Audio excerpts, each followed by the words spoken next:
Failure is the condiment that gives success its flavor. Failure is the condiment that gives success its flavor. I like that. And you know what? I think Vince McMahon likes that too. All right. Let's talk football. Just like last year, right after the Super Bowl, we have a new developmental league. Only this time, there's actual money behind it. What's going on, guys? My name's Cliff, and this is Unpack That Bowl.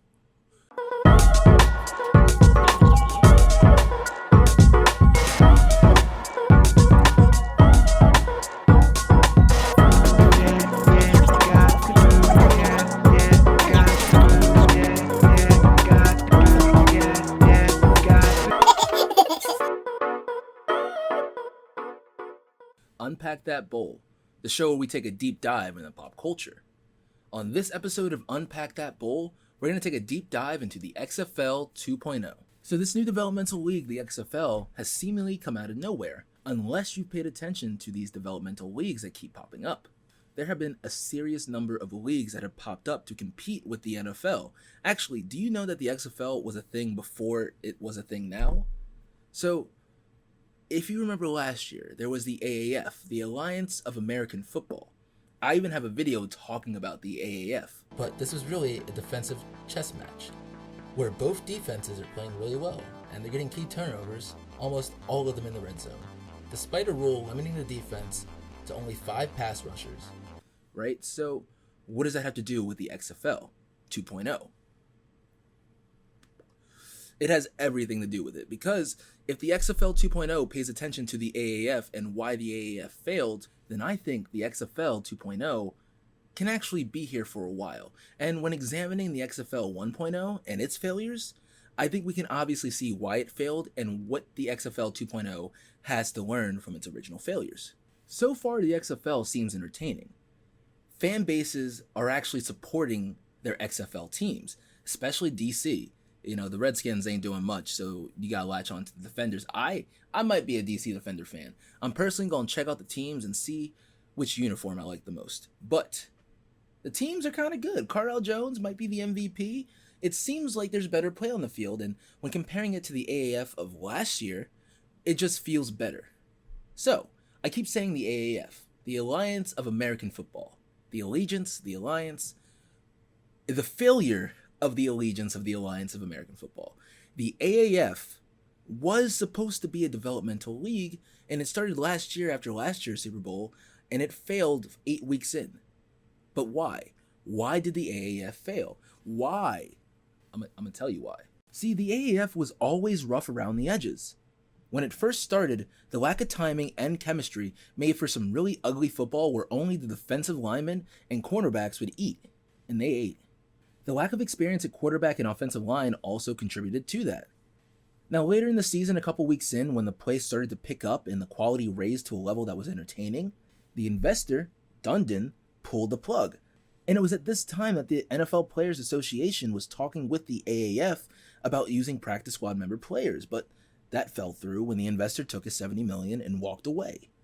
People lost their jobs, and they said that they were stunned because they didn't know that this was coming. This was out of left field. How did you not know that when you put your money into a product that is starting out, that you're not going to make it back? It's football. There's so much that goes into it. A stadium, housing, people, jobs. Thousands and thousands of jobs. How did you not know that you weren't going to be losing money at some point? Isn't that just the cost of business? Is just losing money when you start? I might be crazy. I don't know. Anyway, the people who had uprooted their lives for the AAF had now become unemployed, and there were some players that got picked up by NFL teams, but other than that, the AAF was unsuccessful, and it will always be thought of as a big what if. So now that I've examined the AAF and I've told you why it failed, we have to go all the way back and look at the XFL 1.0. Why did that fail? Vince, why are you trying it again? Well, because like I said, failure is the condiment to success, or however I worded that. Failure, you can learn from how you fail. And if the AAF and Dundon, the investor, was interested in building the AAF again, you could learn from its failures. But what I'm saying here is that Vince McMahon and the XFL 2.0 can learn from its own failures. So why did the XFL 1.0 fail? There's a lot of reasons. The majority of it could be boiled down to he wanted another wrestling league, but football, right? It doesn't work that way, Vince. So the only thing that I remember about the XFL is that they had a blimp. It was a big-ass blimp, and it said XFL. And when Vince McMahon was asked about his blimp, he said that all he remembers is that it crashed. And the XFL 1.0 would soon meet a similar fate. So the XFL was really cool in that they let players pick their own names. So some players got really creative, like He Hate Me, and then others weren't. But it was supposed to be a fun league, but it failed. And I mean, they had fun, right? I think one of the biggest reasons it failed is that it wasn't serious enough.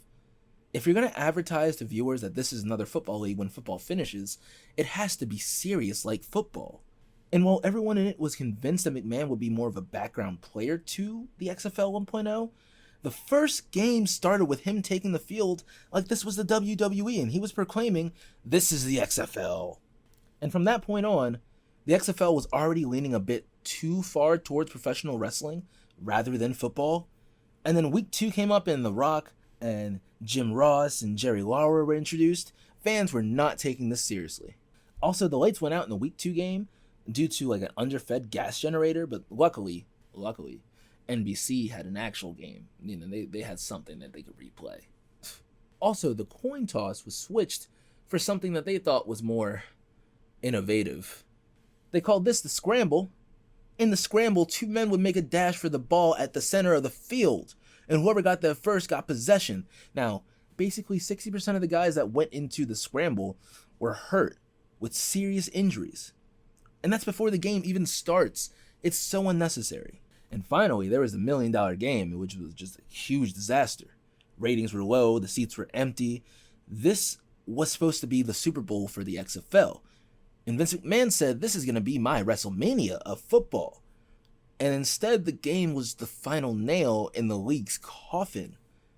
It played in the stadium nowhere near sold out. TV audiences turned it off before the second quarter.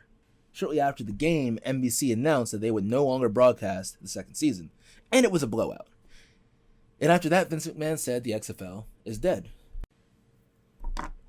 So what about the XFL 2.0? Well, former Ohio State 4th-round pick Cardell Jones continues his undefeated season as a starting quarterback. He posted a QB rating of 116.7, 235 yards, 2 touchdowns, DC defenders, A. Houston's roughneck quarterback PJ Walker also got 272 yards and 4 touchdowns. The XFL 2.0 has added cool things like putting headsets into all the skill player helmets so that the coaches can communicate to the quarterback and wide receiver. Makes the game a little easier. It takes away the unnecessary hurdles to giving us good passing and a good product on field, and also raising the confidence of these passers. So I like that. They also changed the kickoff to where everyone starts at the other 30, I think, and the kicker kicks it up here and the returner's back here, and the players right here don't move until the returner gets the ball. I like that. So how could the XFL 2.0 not fail like its predecessors?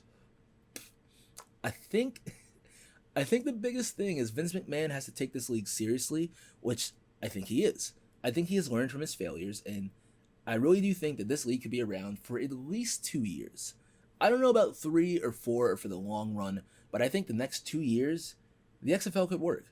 And depending on how the final game goes and how the final ratings play out, the XFL could be here for a little longer.